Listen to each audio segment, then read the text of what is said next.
여러분, 사람은 누구나 근심이 있습니다. 근심이 뭐냐 했더니 사전에 보니까요, 이런 말이 있는 것입니다. 해결되지 않은 일 때문에 속이 타는 상태. 그러니까 내가 해결할 수 없는 일이 있다는 거예요. 근데 그 일이 내 마음속에 이게 해결을 못하니까 속이 타는 거죠. 저도 오늘 설교 말씀을 준비하면서 나의 근심거리가 뭐가 되느냐 하면서 앉아서 적어봤어요. 그랬더니 여러분 30가지가 넘어요. 너무 많은 거예요. 해피코스 걱정, 노인대학 걱정, 성도 걱정, 훈련 걱정, 책 걱정, 밥 걱정, 물 걱정, 특히 제일 걱정은 살 걱정, 별의별 걱정이 다 있더라는 것입니다. 오늘 말씀에 등장하는 제자들도요, 근심 중에 있었어요. 본문은 요한복음 14장이죠. 근데 그들이 왜 이렇게 근심하고 있냐 이제 살펴보겠지만요, 예수님은 우리에게 근심이 아니라 평안을 주기를 원하신다는 거죠. 아멘. 그래서 오늘 말씀 제목이 근심 아웃, 평안 오케이입니다. 할렐루야. 근심 아웃, 평안 오케이. 그럼 여러분, 예수님은 왜 요한복음 14장을 시작하면서 너희들 근심하지 말라 이런 말씀을 왜 했을까요? 제자들은 도대체 어떤 근심 속에 있었을까요? 그리고 여러분과 관련된 근심과 이 근심이 어떤 관계가 있을까요? 본문을 읽어볼까요? 1절 시작. 너희는 마음에 근심하지 말라. 그러면 뭐가 근심인지 모르잖아요. 이 제자들이 왜 근심하고 있는지. 그러니까 제자들이 근심하고 있으니까 예수님이 지금 뭐라고 말하냐면 너희들 근심하지 말아라. 그러기 위해서는 요한복음 13장을 알아야 되죠.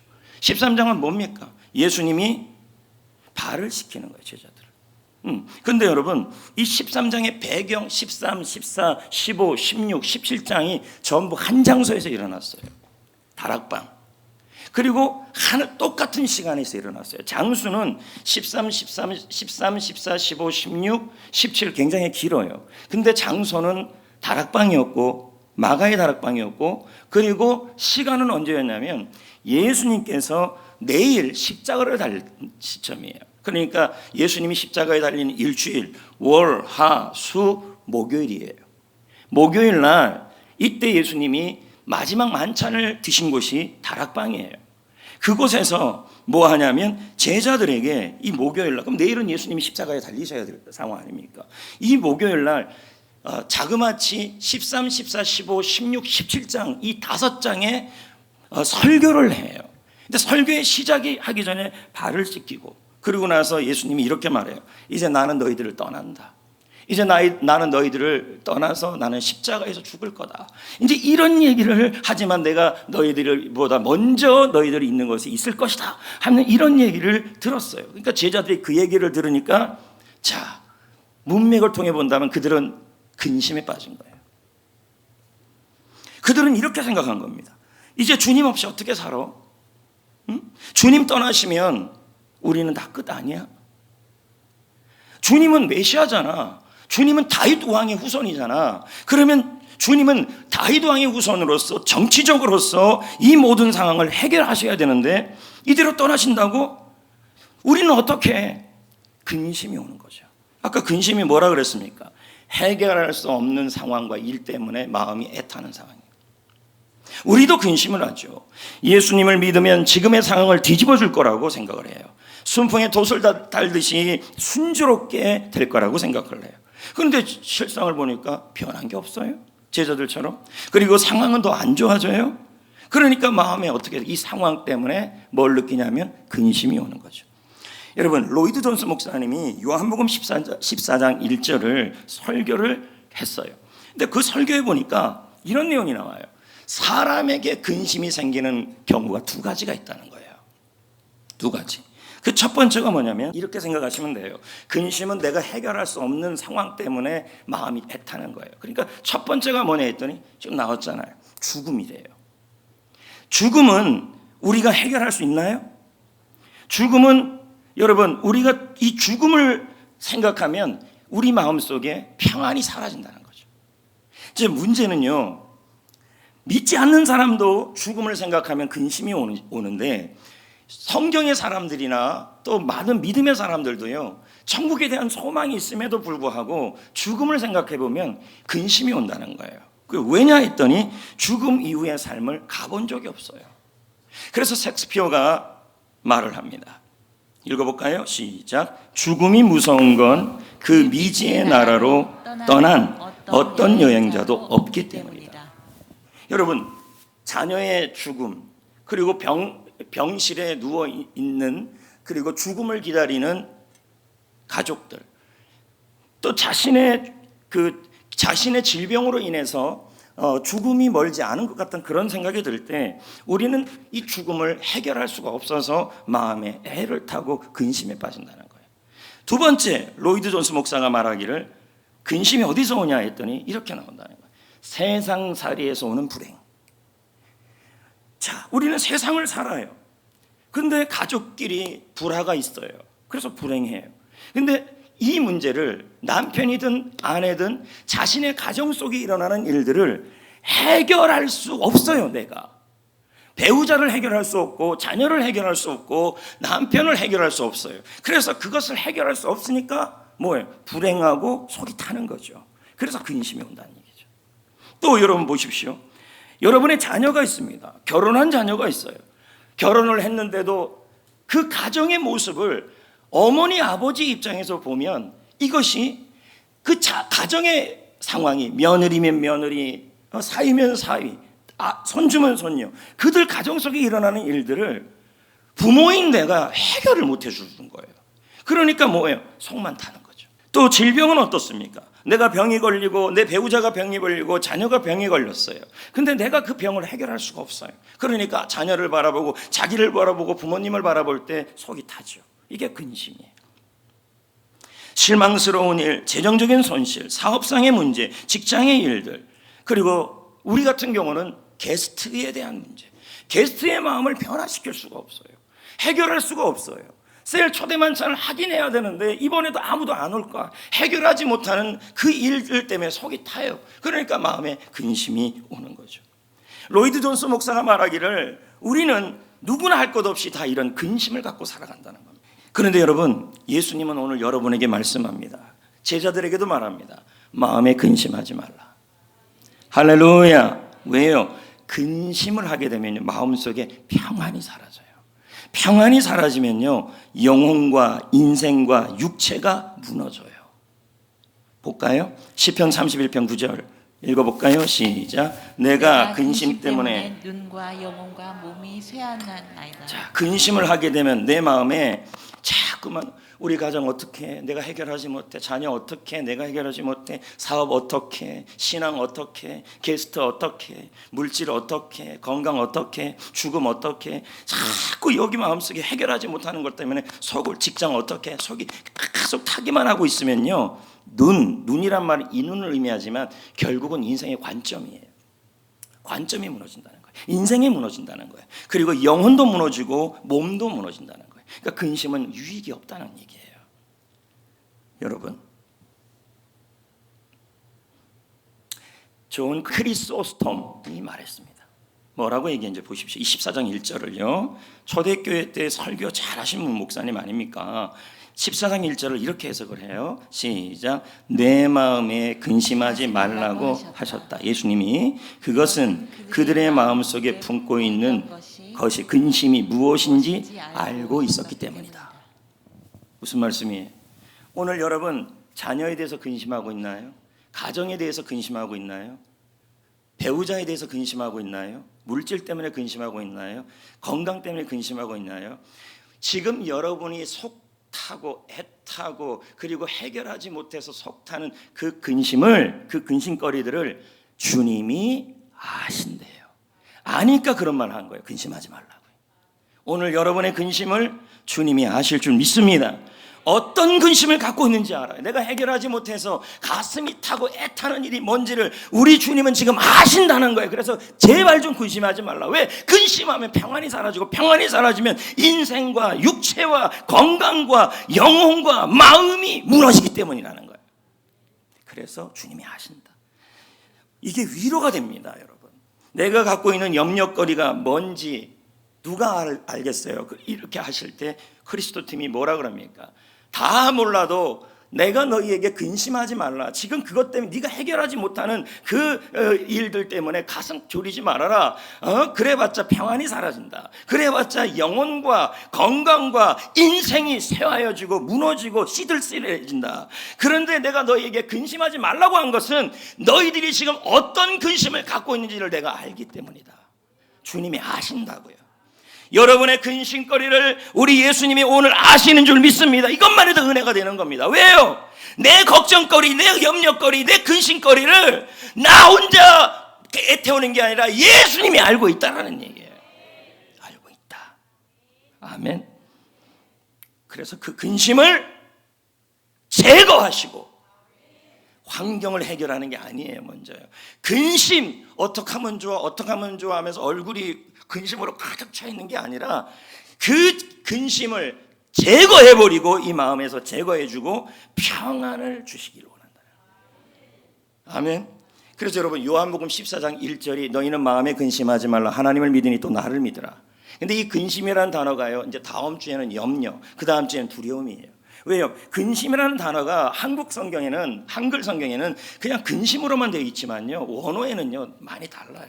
근심만 있는 게 아니라 염려도 있고 두려움도 있어요. 이거는 이제 한 주 한 주 살펴볼 겁니다.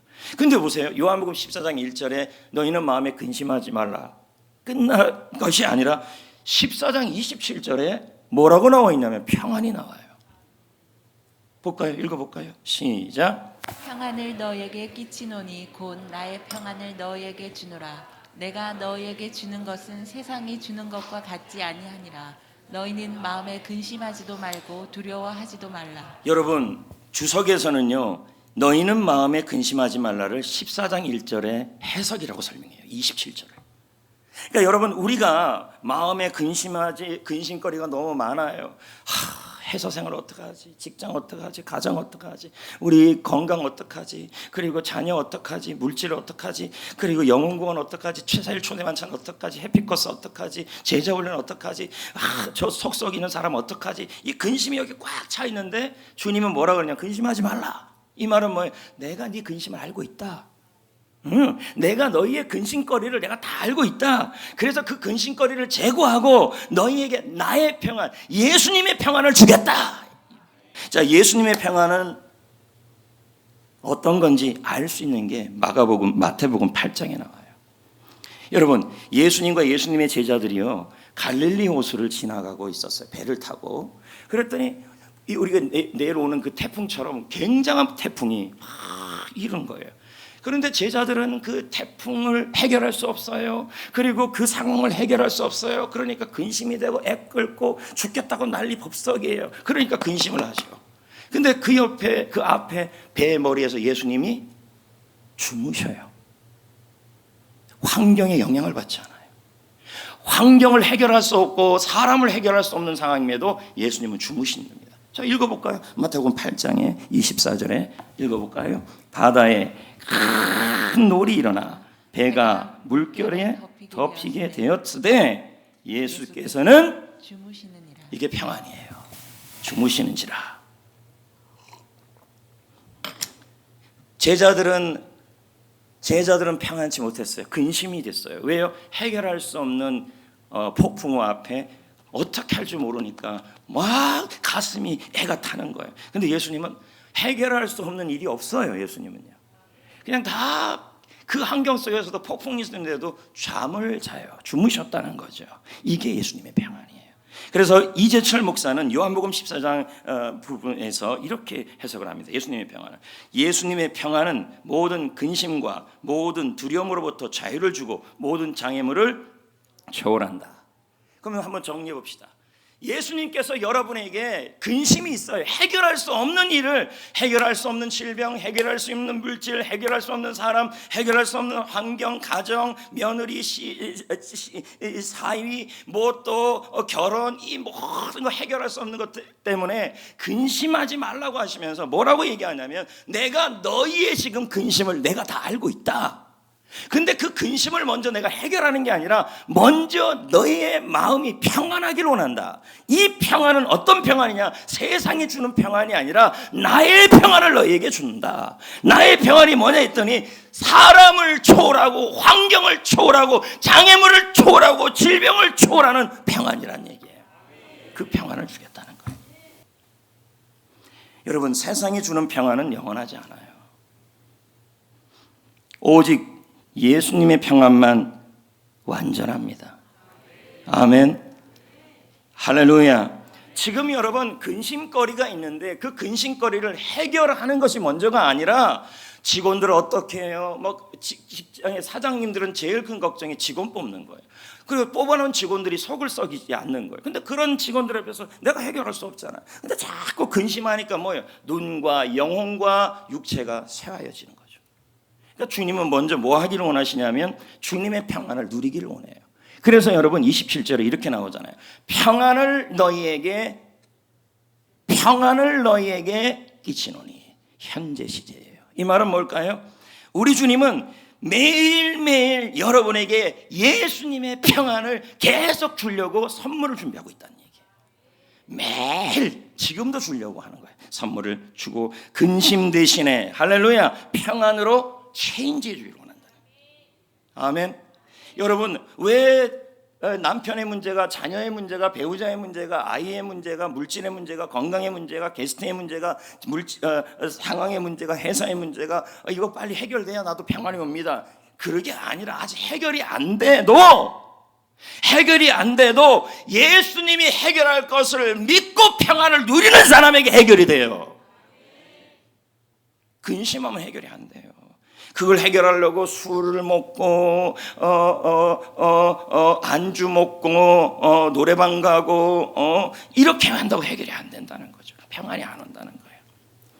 심리학에는요 대체의 법칙이 있어요. 우리 마음에는 두 가지 감정이, 두 가지 반대의 감정이, 비슷한 감정이 아니라 반대의 감정이 동시에 가질 수 없대요. 그래서 마음에는 오직 의자가 하나밖에 없는데 만약에 여러분 근심이에요. 그럼 이 근심이 뭐냐? 군대가 있는 자녀예요. 자녀에 대한 근심이 여기 마음에 딱 있잖아요. 그러면요 절대 평안이 없어요. 왜? 반대의 감정이 두 가지가 있을 수가 없어요. 여러분이 물질에 대해서 근심하죠. 그러면요 그 근심이 있으면 평안이 있을 수가 없어요. 왜? 마음에는 반대의 감정이 두 가지가 있을 수가 없어요. 얘가 가야 돼요. 여러분이 건강에 대하여, 회사에 대하여, 직원에 대하여, 그리고 자녀에 대하여, 게스트에 대하여, 해피코스 셀 초대 만찬에 대하여, 그거에 대하여 걱정을 계속하면서 해결되지 않는 일을 계속하면요 영혼과 믿음과 그리고 인생과 건강이 전부 시들시들해져요. 그래서 어떻게 해요? 이걸 어떻게 해야 돼요? 제거해. 먼저 얘를 빼야 뭐가 와요? 주님의 평안이 오는 거예요. 그러니까 두 개가 같이 있을 수 없다니까요. 반대의 감정이. 예? 그러니까 얘가 있으면 평안은 없어요. 얘가 어떻게 돼야 돼요? 가야 평안이 와요. 근데 주님은 뭐라 그래요? 내가 너희 마음속에 있는 이 근심거리를 안다. 자녀에 대해서, 손주에 대하여, 건강에 대하여, 회사에 대하여, 직원에 대하여, 셀 초대 만찬에 대하여, 해피코스에 대하여, 제자 훈련에 대하여, 사역에 대하여 해결할 수 없어서 속타는 그 일을 주님이 뭐 한다고요? 안다. 그래서 이거 걷어내고 이거 주길 원한다. 왜? 이거 갖고 있으면 영이 무너지고 인생이 무너지고 건강이 무너진다는 거예요. 그 얘를 버티고 주님은 평안을 주기를 원한대. 근데 이 평안이 뭐예요? 주님의 평안이에요. 근심 해결할 수 없는 사람, 상황, 건강에 대하여 뭐예요? 영향을 받지 않는 평안이에요. 왜? 이 평안이 와야 주님이 일하셔요. 할렐루야.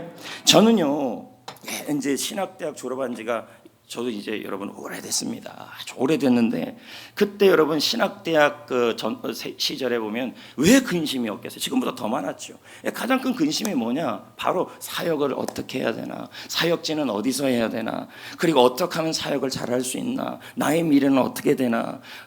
내 옆에서 속썩이는 사람들, 그 전도사나 교회에 있는 사람들, 전도사였으니까 그 교사나 이런 사람들 그렇게 말을 하는데도 자꾸만 목사님은 안 알아줘요, 안 알아줘요 이렇게만 말하고 이런 말이 있잖아요. 성도들이 시험 들게 무서워서 목사님들이 바르게 말을 못한대요. 여러분, 교회는 바르게 말해야 돼요. 바르게 함과 의로 교육하게 유익한. 그래서 그때 지금 생각해 보면요, 딱 소양강 처녀 같은 노래예요. 아주 오래된 찬양이 있었어요. 그때 그 기타를 치면서 불렀던 찬양이 있었어요. 평안을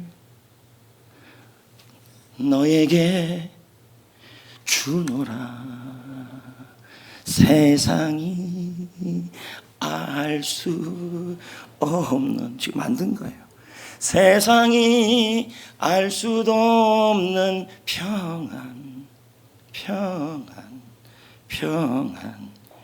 평안을 내게 주노라. 여러분, 걱정한다고 해서 여러분이 해결하지 못하는 거 해결이 안 됩니다. 먼저 주님의 평안을 얻으셔야 합니다. 한번 불러볼까요? 네, 맞춰요.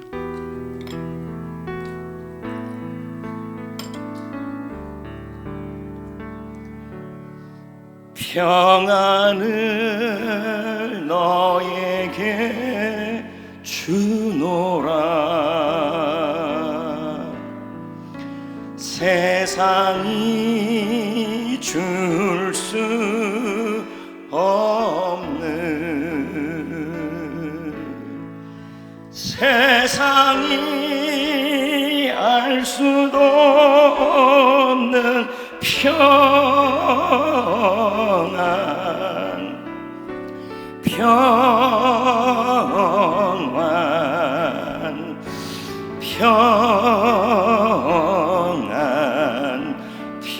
평안을 내게 주노라. 아멘. 그럼 여기까지 한번 우리가 정리를 해봅시다. 이 세상에는 여러분이 해결할 수 없어서 애타는 일들이 있죠. 그게 근심이죠. 그게 뭐냐? 특히 죽음이죠. 죽음 이후에 우리가 어떻게 될까 모르니, 이게 죽음을 내가 어떻게 할 수 없으니까 근심을 하게 되고, 세상살이를 살면서 오는 불행이 있죠. 질병, 사고, 실망스러운 일, 자녀의 일, 가정의 일, 그런 일, 직장의 일, 사업의 일, 그런 일을 내가 해결할 수 없어서 근심이 오죠. 근데 주님은 우리 보고 근심하지 말래요. 왜요? 내가 그 근심을 다 알고 있다. 내가 너희의 지금 현재 네가 해결하지 못해서 애태우는 그 일을 내가 알고 있다. 그래서 그 일을 해결하기 전에 나의 평안을 너희에게 주기를 원한다. 아멘. 그러면 여기서 질문이 생겨요. 내 안에 있는 이 근심이 제거되고 주님의 평안이 계속 온다 그러는데, 그게 오는 방법이 뭐냐는 거예요. 심리학에서는 온전한 답이 없어요. 그러나 오늘 말씀에는 나와요. 잘 보세요. 지금 여러분 마음속에 회사 걱정, 직원 걱정, 이런 걱정, 뭐 저런 걱정 있는데, 얘가 여러분 반대의 감정이 같이 올 수 없으니까 얘를 이렇게 걷어내야 돼. 예? 예? 걷어내고 주님의 평안이 여기 들어와야 돼요. 대체의 법칙이니까. 그러면 도대체 어떻게 해요? 세상의 모든 심리학은 정확한 하우투가 없어요. 방법이. 그런데 오늘 말씀에는 있어요. 1절에 나와요. 너희는 마음에 근심하지 말라. 하나님을 믿으니 또 나를 믿으라. 이게 답이었어요. 하나님을 믿으니 또 나를 믿으라. 특히 이 부분은 뭐예요? 예수님의 평안이니까 예수님을 믿으라는 얘기겠죠. 왜 예수님을 믿어야 돼요? 여러분, 예수님은 우리가 해결하지 못하는, 로이드 존스 목사가 말한 그 두 가지, 죽음과 세상에서 일어나는 불행을 내가 감당할 수 없는 그 일을 모두 이기셨기 때문이에요. 아멘. 요한복음 6장 33절을 읽어봅니다. 이것을 너희에게 이르는 것은 너희로 내 안에서 평안을 누리게 하려 함이라. 세상에서 너희가 환난을 당하나 근심을 당하고 환난을 당하나 담대하라. 내가 세상살이에 네가 해결할 수 없어 근심하는 그 일을 내가 이겼노라.